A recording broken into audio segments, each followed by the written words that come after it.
Today, we will be discussing about ecology, the different levels of organization, food webs and food chains, and biochemical cycles. What is ecology and the different levels of organization?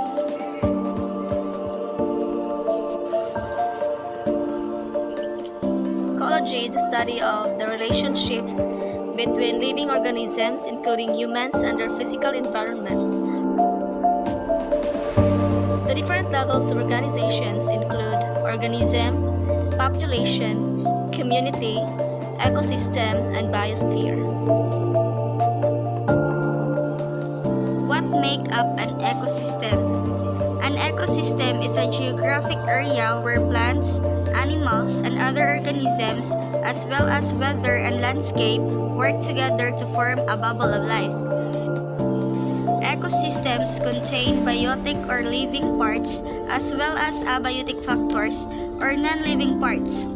Biotic factors include plants, animals, and other organisms. Describe food chains and webs and explain how energy is transferred between the trophic levels. Food chain outlines who eats whom, while food web is all of the food chains in an ecosystem. The energy is transferred between trophic levels when one organism eats another and gets the energy-rich molecules from its breast body.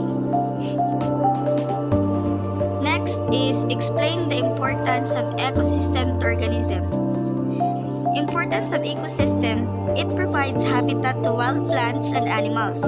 It promotes various food chains and food webs.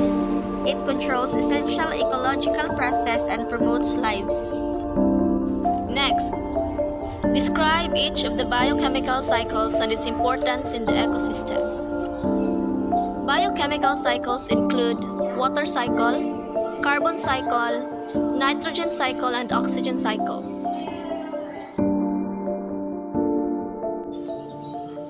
Water cycle is water from the transpiring plants, oceans, rivers, and lakes that evaporates into the atmosphere. The water returns to the earth as rain and snow. While carbon cycle is most of the carbon dioxide enters the living world through photosynthesis. The organic compounds synthesized are passed from the producers to the consumers. While nitrogen cycle is the nitrogen of the atmosphere is in the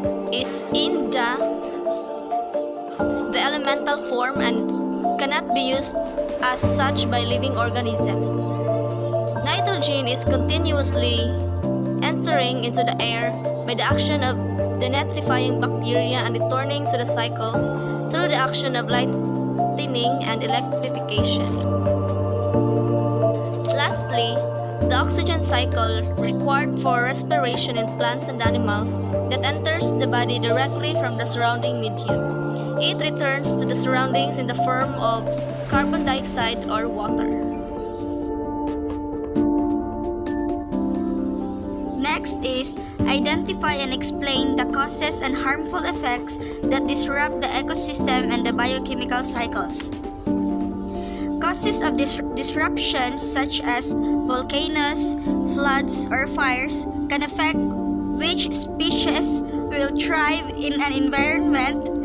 Other disruptions are caused by human activities.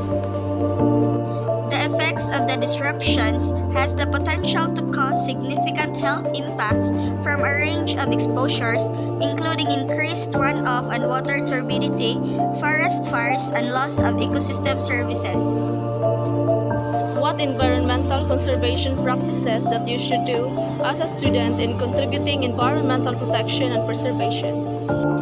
The environmental conservation practices that we should do as a student in contributing environmental protection and preservation was to plant more trees, do the 3 R's policy, reduce, reuse, and recycle, throw the garbages to its proper places, and lastly, use organic fertilizers for plants.